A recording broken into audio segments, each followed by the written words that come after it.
চট্টগ্রাম ঢাকা থেকে ৪৮ ঘন্টায় ৩৫ শিশু নিখোঁজ বা হারানো গেছে এমন খবরে সয়লাব ফেসবুক। বিসিএস, শিক্ষক নিবন্ধন সহ নানা নামের গ্রুপ ও পেজ থেকে কম বয়সী ছেলেমেয়ে নিখোঁজের এসব পোস্ট দেয়া হয়েছে। চিটাগাং ইউনিভার্সিটি নিউজ নামে একটি পেজ থেকে পোস্ট দেয়া হয়, গত ৪৮ ঘন্টার মধ্যে ঢাকা সহ চট্টগ্রামে ৩৫ বাচ্চা নিখোঁজ। চট্টগ্রাম গ্রুপ নামের পেজে মোহাম্মদ উসামা নামের একজন পোস্টে লেখেন, গত এক সপ্তাহে দেশে ১৫০-এর অধিক মাদ্রাসার ছাত্রছাত্রী নিখোঁজ।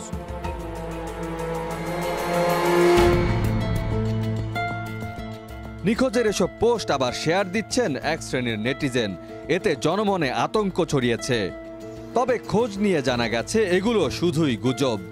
যারা হারিয়েছে বলে দাবি করা হয়েছে তাদের অনেকে কয়েক ঘন্টা কেবল বাসায় ছিল না, আবার কোনো শিশু দূরে তাদের বন্ধুদের সঙ্গে খেলতে গিয়েছিল।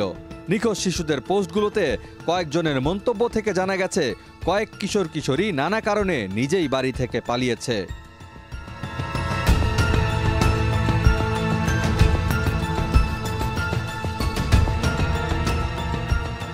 চট্টগ্রামে শিশু নিখোঁজের গুজবই সবচেয়ে বেশি ছড়ানো হয়েছে। অনেক শিশু বাড়ি ফিরে এলেও সেই তথ্য আর জানানো হয়নি সেই ফেসবুক পোস্টগুলোতে। ৮ জুন সকালে চান্দগাঁও এলাকায় আরাকান সড়কের একটি মাদ্রাসা থেকে নিখোঁজ হয় ৯ বছর বয়সী শাওয়াল শরীফ সাদমান। আরাফাত উদ্দিন নামের একজন ডেসপারেটলি সিকিং চট্টগ্রাম নামের গ্রুপে পোস্ট করে শিশুটির সন্ধান চান। তবে ওই দিন রাতেই শিশুটিকে পাওয়া গেলেও তিনি সেই তথ্য আর ওই গ্রুপে জানাননি।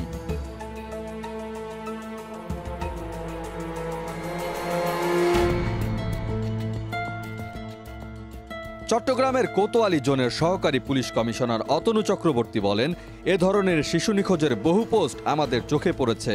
তবে বিষয়টি গুজব মনে হচ্ছে, কারণ এত শিশু নিখোঁজ হলে থানায় নিশ্চয়ই অভিযোগ আসতো।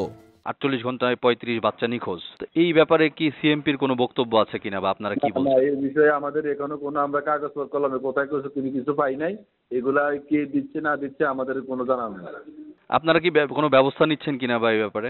এটা মেসেজ দেওয়া আছে সব জায়গায়, যদি এই ধরনের কোনো কিছু পাই এটা সরাসরি সাথে সাথে আইনগত ব্যবস্থা নেওয়া হবে। ঢাকা মহানগর পুলিশের সাইবার ক্রাইম সেল বলছে তারা বিষয়টি গুরুত্ব দিয়ে পর্যবেক্ষণ করছেন। যারা এসব গুজব ছড়াচ্ছে তাদের ফেসবুক আইডি ও আইপি অ্যাড্রেস চিহ্নিত করা হচ্ছে। শিশু নিখোঁজের এমন গুজব বাংলাদেশে নতুন নয়। ২০১৯ সালে পদ্মা সেতুতে মাথা লাগবে শিশু নিখোঁজ গুজব ছড়ানো হয়েছিল।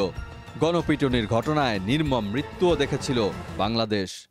ডেস্ক রিপোর্ট, দেশ রূপান্তর।